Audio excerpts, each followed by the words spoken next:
कृष्णाय वासुदेवाय हरये परमात्मने प्रणतः क्लेशनाशाय गोविन्दाय नमो नमः। कार्तिक महात्म्य षोडशोऽध्याय। पृथुवाच सेतिहामसिदं ब्रह्मन् माहात्म्यं कथितं त्वया अत्याश्चर्यमिदं सम्यं तुलस्यास्तश्रुतं मया।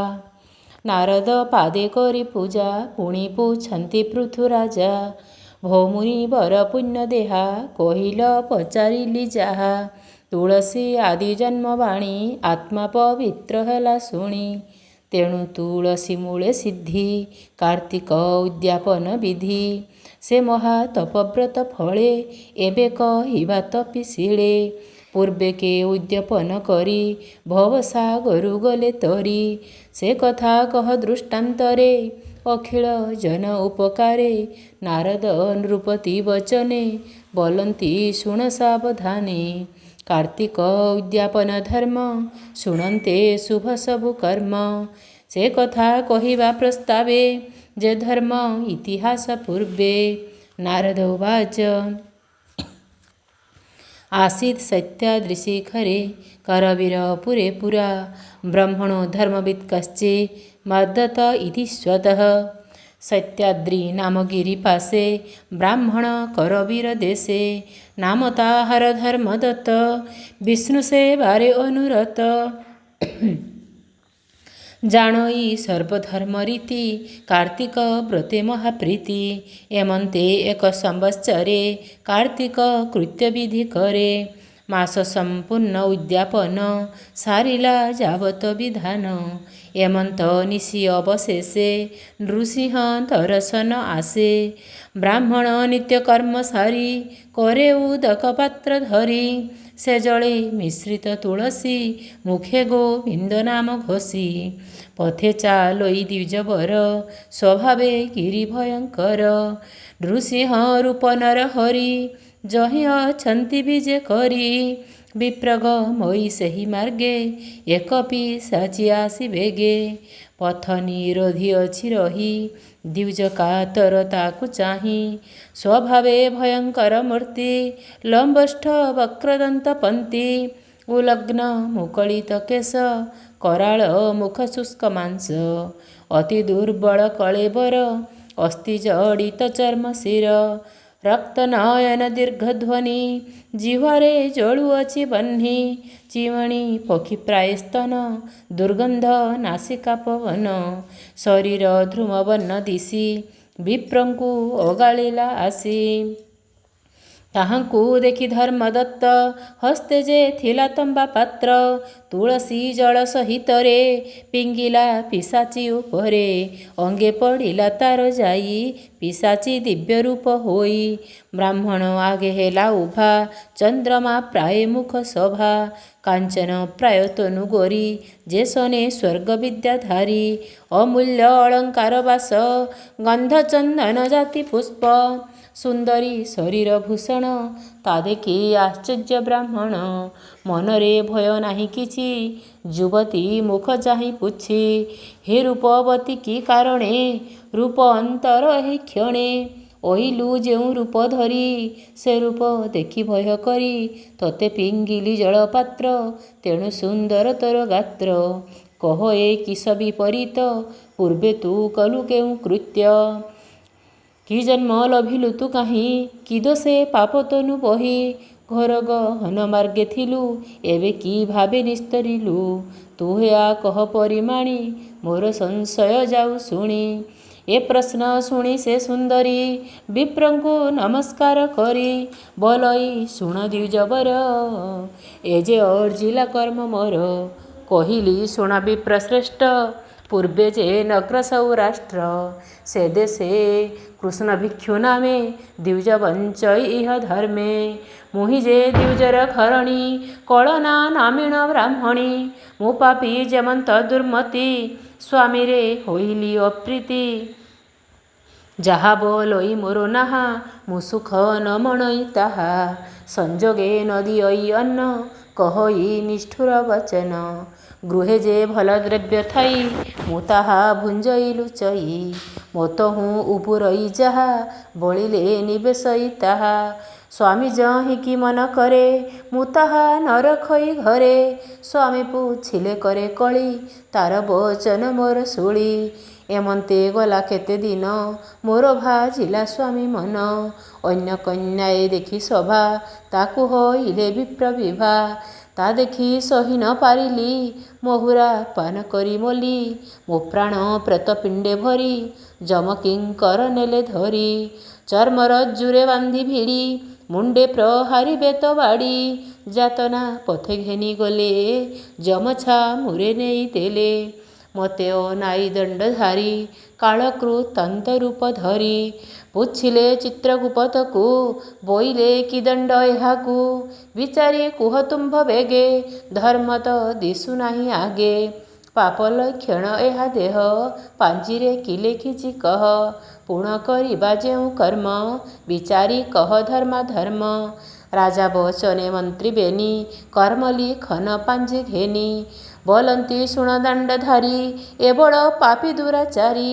କିଛି ହିଁ କରି ନାହିଁ ତପ କେତେ କହିବା ଏହା ପାପ।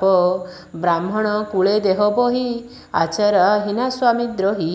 ପତିକି ଦେଲା ଯେତେ ଦୁଃଖ ତେଣୁ ନ ଚାହିଁ ତାର ମୁଖ। ଯେତେ ଅକର୍ମ କଲା ପୂର୍ବେ ଦୁଷ୍ଟ ସ୍ୱଭାବେ ମତ ଗର୍ବେ। ପାପିନୀ ସ୍ୱାମୀକି ଲୁଚାଇ ପାକ ଭାଣ୍ଡରେ ଅନ୍ନ ଖାଇ। ତହିଁକି ଦଣ୍ଡ ଏବେ ଯାହା କହିବୁ ଶୁଣ ଜନ୍ତୁ ନାହା। ସେ ପାପ ଫଳେ ଜନ୍ମ ସାତ ମାର୍ଜରୀ ରୂପେ ହେବ ଜାତ। ଉଚ୍ଛିଷ୍ଟ ଭକ୍ଷୀ ଘରେ ଘରେ ଗଞ୍ଜଣା ପାଇବ ଶରୀରେ। ପୂର୍ବେ ଯେ କୁଟୁମ୍ବକୁ ବଞ୍ଚି ଭଲ ପଦାର୍ଥ ଭୁଞ୍ଜେ ଲୁଚି। ଏ ପାପୀ ଜାତ କରି ବାଳ ଭକ୍ଷିବ ଗର୍ଭଫୁଲ ଫଳ। କଳହା ମହାପାପ ଘେନି ତଦନ୍ତରେ ଜନ୍ମ ତିନି। ଡାକିନୀ ରୂପେ ଜାତ ହେବ ସକଳ ଜନେ ବୈର ଭାବ। ପୂର୍ବ ଚଞ୍ଚଳ ମତି ଘେନି କୁଠାର ରୂପେ ଊର୍ଦ୍ଧ୍ୱଯୋନି। ନିଶାରେ ଶମଶାନେ ହେରି ନାନା ଦୁର୍ଗନ୍ଧ ଭୋଗ କରି। ସ୍ୱାମୀଙ୍କି ଦୁଃଖ ଦେବା ଫଳେ ପୁଣି ଜନ୍ମିବ ଗିରିମାଳେ। ବନେ ପିଶାଚୀ ରୂପ ହୋଇ କର୍ମେ କଳହା ନାମ ବହି। ଭ୍ରମୁ ଯେ ଥିବ ଅନୁବ୍ରତେ ସୁଖ ନ ଲଭି କଦାଚିତେ।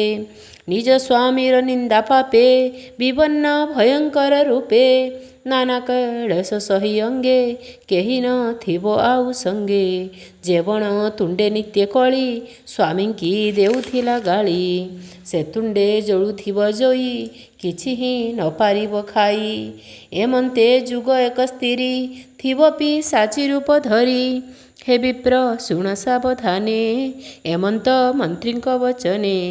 ଯମ ବୋଲଇ ଏତ ହେଉ ଏ ପାପୀ ବେଗେ ଏଥୁ ଯାଉ। ଏ ବାକ୍ୟ ଧର୍ମରାଜା ମୁଖେ ଶୁଣି ପଡ଼ିଲି ଘୋର ଦୁଃଖେ। ମାର୍ଜାରୀ ହେଲି ଜନ୍ମ ସାତ ଡାକିନୀ ରୂପେ ପୁଣି ଜାତ। ତିନି ଜନମ ଅନ୍ତେ ମୁହିଁ ଏବେ ପିଶାଚୀ ରୂପ ହୋଇ। ଆଜକୁ 15 ବରଷ ଏବନେ କରିଅଛି ବାସ। ଅକର୍ମା ଦେହେ ଦୁଃଖ ଯେତେ ତାହା କହିବ ବା କେତେ। କ୍ଷଣେ ତ ସୁସ୍ଥ ନାହିଁ ମନ ନିରତେ ହୋଇ ଛନ୍ନ ଛନ୍ନ। କ୍ଷୁଧା ଅନଳେ ଆତ୍ମା ଦୁଃଖୀ ତୃଷାରେ ଅଷ୍ଟକଣ୍ଠ ସୁଖୀ। କ୍ଷଣ କ୍ଷଣକେ ପଡ଼ୁଥାଇ ପିତ୍ତଶ୍ଳେ ସମାପ୍ରାୟ ହୋଇ। ସୁସ୍ତେ ମୁଁ ନ ପାରଇ ବସି ଅଷ୍ଟଦିଗକୁ ଅହର୍ନିଶି। ନିଷ୍କାମେ ଛୁଟୁଥାଇ ଧାଇଁ ବାତୁଳ ଜନ ପ୍ରାୟ ହୋଇ। କାହିଁ ତ ନ ଦେଖଇ ସୁଖ ଅନବରତ ଏକା ଭୋକ। ତା ଶାନ୍ତି ନିମନ୍ତେ ପଦାର୍ଥେ କିଛି ହିଁ ନ ମିଳଇ ହାତେ। ବୃକ୍ଷ ଯେ ଫଳ ଫଳିଥାଏ ମୋର ଚାହିଁଲେ ଜଳିଯାଏ। ଅନଳ ପ୍ରାୟ ଦିଶେ ମତେ ମୁଁ ତାହା ଭକ୍ଷିବି କେମନ୍ତେ। ତେଣୁ ତା ନ ପାରଇ ଭକ୍ଷି ଯେମନ୍ତ କର୍ମେ ଅର୍ଜି ଅଛି। ଯେଣୁ ନ ଲଭି ଫଳମାନ ବିକଳେ କରଇ ରୋଦନ। ପବିତ୍ର ଗିରିଝର ଜଳ ସେ ମତେ ସଦୃଶ୍ୟ ଗରଳ।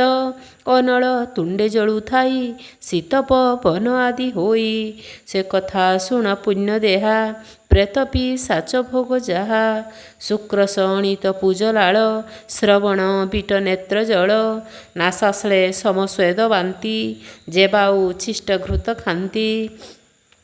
ଦୀପ ନିର୍ବାଣ କାଳେ ପୁଣି ଅନ୍ନ ଭୁଞ୍ଜଇ ଯେଉଁ ପ୍ରାଣୀ ପତି ବିନାଶ କାଳେ ନାରୀ ଅନ୍ନ ଭୁଞ୍ଜଇ ନ ବିଚାରି ଦକ୍ଷିଣ ପଶ୍ଚିମ ମୁଖରେ ଯେ ବସେ ଭୁଞ୍ଜେ ଅନ୍ଧକାରେ ଯେ ତମ ଭରେ ଦାନ ଦେଇ ସେ ସର୍ବ ପ୍ରେତ ଯଜ୍ଞ ହୋଇ ଏମନ୍ତ ଦ୍ରବ୍ୟ ଯେବେ ମିଳେ ପ୍ରେତ ଭୁଞ୍ଜନ୍ତି ନେଇ ବଳେ ମୁଁ ତହୁଁ ଲଭଇ କିଞ୍ଚିତ ଭଜନେ ତୋଷ ନହେ ଚିତ ସୁମରି ପୂର୍ବ କଲା କର୍ମ କ୍ଷଣ କ୍ଷଣକେ ମତି ଭ୍ରମ କାନ୍ଦୁ ଯେ ଥାଇ ବନେ ପଶି ନିରାଶେ ତୋରୁ ମୂଳେ ବସି ପ୍ରାଭବ ପାଉଥାଇ ତହିଁ ଆହାବ ଲନ୍ତା କେହି ନାହିଁ ଏ କଷ୍ଟେ ଥିଲି ଘୋର ବନେ ଆଜ ମୁଁ ତବ ଦରଶନେ ଦୁଃସହ ଘର ଦୁଃଖ ରାଶି ତବ ପ୍ରସାଦେ ସର୍ବନାଶୀ ଆତ୍ମା ପବିତ୍ର ହେଲା ମୋର ଗତ ଅପରାଧ ଗଲା ଦୂର ଏବେ କାରଣ କରି ମତେ